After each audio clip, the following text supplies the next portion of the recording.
Umay ana Türk Dünyası Ayollar Birligi nomli ijtimoiy tashkilot har qaysi turk xalqlari ichidan o'z xalqi uchun xizmat qilayotgan, yoshlarga ulgu bo'la oladigan, vakil xarakterlik birdan ayol ziyolini fidokorligi va to'kpisi uchun rahmat etish va shuningdek buningdan keyingi xizmatlarda qiyinchiliklarga qarata texmi jasoratli bo'lishiga undash uchun mukofotlashni qaror qildi. Uyg'urlardan İstanbul Beyken Universiteti o'qituvchisi, Uyg'ur Akademiyasi vaqf raisi, lektor doktor Mag'firat Kamal Yunus xonim Uyg'ur Akademiyasida har xil vazifalarni o'tab, Uyg'ur xalq uchun singdirgan ajri sabablik Sharq Turkistonlik ziyoli ayollarga vakolatan bu mukofotni elishga loyiq deb qaraldi. Uyg'ur tadqiqot markazining mudiri Abdulhakim Idris apandining 8 dekabr kuni Indoneziyaning Jakarta shahrida boshlangan faoliyatlari davomlashmoqda. Bu qitim Indoneziyadagi 5 shaharda 10 maydon Uyg'ur qirg'inchiligi anglitilgan bo'lib, hozirgacha 3 maydon faoliyat o'tkazilgan.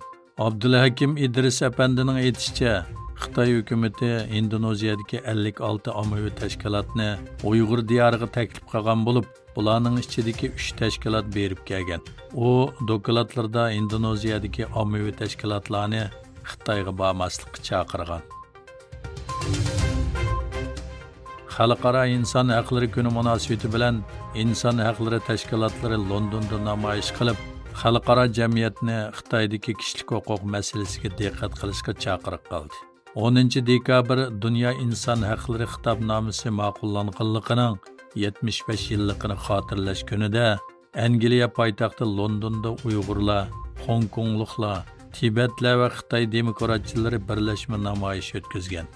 Namoyishchilar oldi bilan Angliya tashqi ishlar vazirati oldiga yig'ilgan bo'lib, orqadan Londonning markazidan kesib o'tib, Xitoy elchixonasi oldigacha yurish qilib, norozilik namoyish qilgan.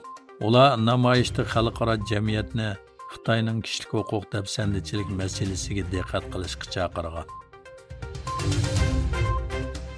Xitoyning Tayvanlik futbol konik uchquvchiga Amerikada ishlangan CH-47 Jinauk tik uchar aeroplanini Xitoy dengiz armiyasiga tava aviamatkaga qo'ndirishi uchun 15 million dollar pora bermoqchi bo'lganligi oshkorlandi. Bu plan to'g'risidagi tafsilotlar 11 dekabr Tayvan sudida oshkorlangan bo'lib, Tayvan Oliy sud taftish mahkamasi tayyorlagan aybnomada uchquvchining 2023-yil 6-oyda Xitoy jasuslari bilan yaqinlashganligi bayon qilingan. Aybnomada uchquvchi tik uchar aeroplanni dengiz qirg'og'i bo'yidagi tuvan bo'shliqda 24 dengiz mili yiroqlikdagi suvda manevr o'tkazadigan Xitoy kompartiyasining aviamatkasiga qo'ndirishga buyurilgan deyilgan. İspaniya Baş Ministri Sanchez, İspaniyaning Yevropa parlamentidagi navbatchi raisligining 12 oyning oxirida oxirlashadiganligi munosabati bilan Yevropa parlamenti umumiy majlisida nutq so'zladi. İspaniya Baş Ministri parlament a'zolariga Isroiliya va Falastinda yuz berayotgan ishlar to'g'risida ochiq-oshkor so'zlaydigan payt keldi dedi va ularni sukutni buzishga, Isroiliya va Falastinda yuz berayotgan ishlar to'g'risida aniqroq va ittifoqlik bilan so'zlashga chaqirdi. Xitoy Hindiston asosiy qonun sud mahkamasining Jammu Kashmirning alohida o'rnini bekor qilish qarorini e'tirof qilmaydiganligini e'lon qildi. Xitoy Tashqi ishlar ministrligining bayonotchisi Ladakni ayrim rayonga aylantirish qarorini bir taraflama va qonunsiz deb tasvirladi.